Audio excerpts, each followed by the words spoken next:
बिस्मिल्लाहिर्रहमानिर्रहीम। आज एक दहशतगर्दी, रियासती दहशतगर्दी की हद हो गई है।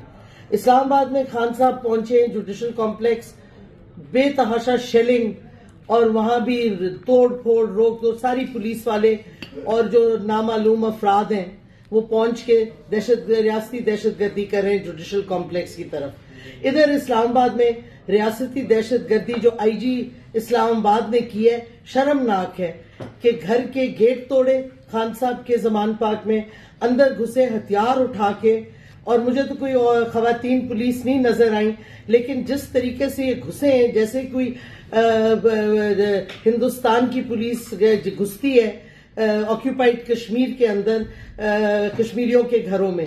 ये हमने बिल्कुल ये ऑक्यूपाइड कश्मीर बना लिया और फिलिस्तीन जमान पाक को।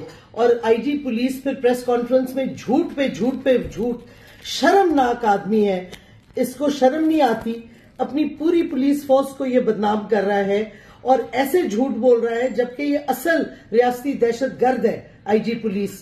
और इसको समझ जाना चाहिए कि सारी उम्र ये नहीं उस ओहदे पे बैठा रहेगा, इसमें दहशतगर्दी के चार्ज लगेंगे। और ये झूठ बोलना बंद करो और अपनी रियासती दहशतगर्दी बंद करो। ये लंदन प्लान एक शख्स को बड़ा ओहदा देने के लिए जो कॉम्प्रोमाइजेस रियासत के साथ हो रहे हैं और रियासत की स्ट्रेटेजिक एसेट्स पे हो रहे हैं, वो सारी कौम को पता है और वाजे और होता जाएगा। लेकिन ये लंदन प्लान नहीं कामयाब होगी, जो मर्जी कर लो।